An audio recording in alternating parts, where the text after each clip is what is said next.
Don't look bad, does it? I think you'll manage that, pal.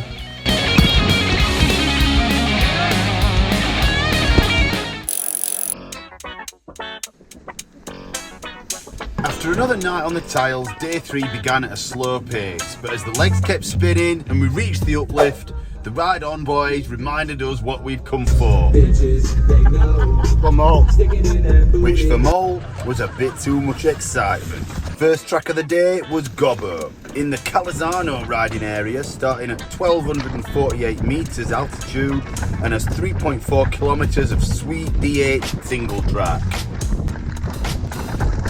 which has a maximum gradient of minus 55%. Down we go.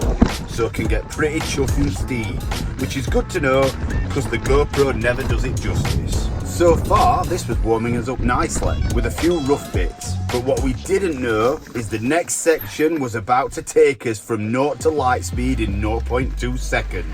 As we continued our descent, I was doing my best to keep up with Josh.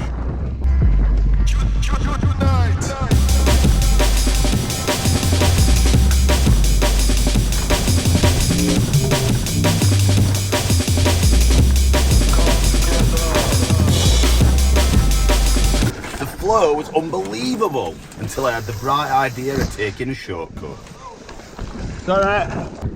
Now tucked in behind Eyeball, who was setting the pace nicely through the remaining tree-lined twisty turns, unbeknown to me, was at the start of his upcoming rear tyre problems.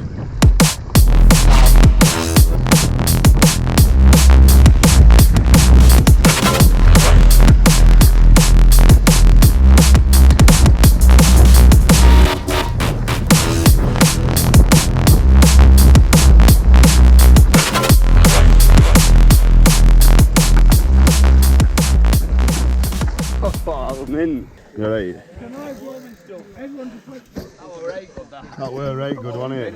After a short stop and what we thought was the same dry, dusty descent, we were interrupted mid-flow when disaster struck. Whoa. Hold up! I compressed it, the bar just snapped. Fuck hell. Shit. Down there, just went, what? Madonte! Hit your chest or out? No, I'm sound. Madonte. Will it go back on? Yeah. Jeez, man. Well, it could have been worse if you'd have. I just come into that, bar just snapped. Fucking Madonte. Just to keep us on his toes, Oggy had a near-death experience with his bars snapping clean off. Based on this, I think I'll be sticking to aluminium ones for a while. And lucky for us, Ali from Ride On swapped his brakes round and let Oggy ride down while he got him some temporary bars to keep the party going. Tight. Next up, Don Della. Jumping in full swing behind Coxey on this top section, left no time to contemplate what we were in store for. Things were spicing up and these trails were getting hotter by the second. After a quick mid-trail breather, we were straight back in. These off-camber turns meant leaning back out of a full-on attack position was not an option. Suddenly, Josh decided to overcook this corner. Overcooked it. But you know what they say, if you can't stand the heat, get out of the kitchen.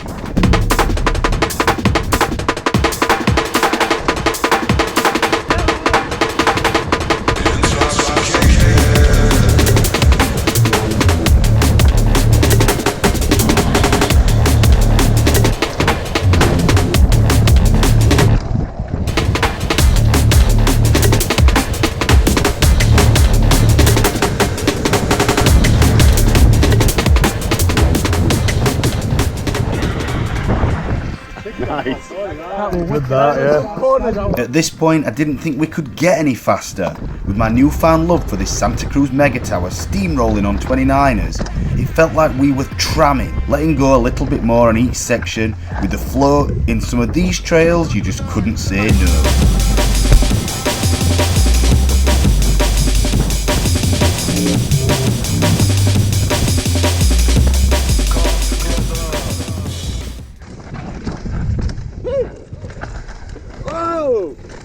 Around this point, I'd asked the Ride On lads if there was a good spot to film my YouTube intro and put my Google Translate practice over the last 2 days into motion.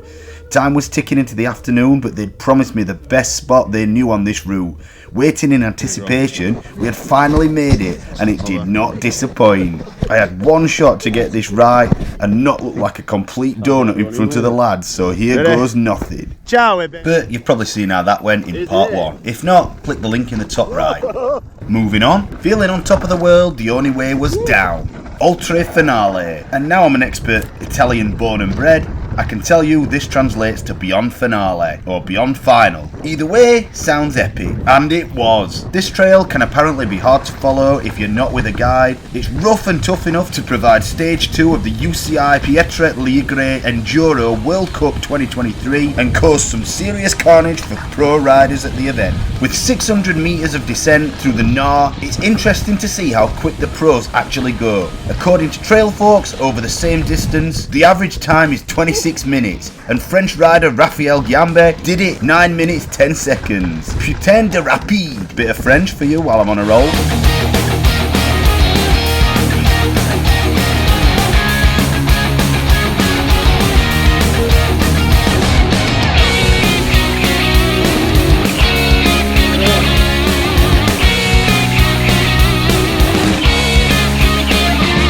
As our final monster of a descent of the entire getaway took us deeper into the maze of Italian trails, navigating the technical terrain and steep descents, each turn presented a new challenge, but we tackled them head on, fueled by our passion for mountain biking and that first cold Stella down on the beach. As we reached the final section, the sense of accomplishment was overwhelming. Hold on, leaning a bit too far to the left, I was down. But luckily, I didn't slide far enough to hit this tree. Yeah, just same again. Whoa! Go on. Anyway, back to what I was saying. As we reached the final section, the sense of accomplishment was overwhelming. Hold on. Hey, dude. Ozzers fell off. Shit. And this one looked a little worse. Whoa! Hold on!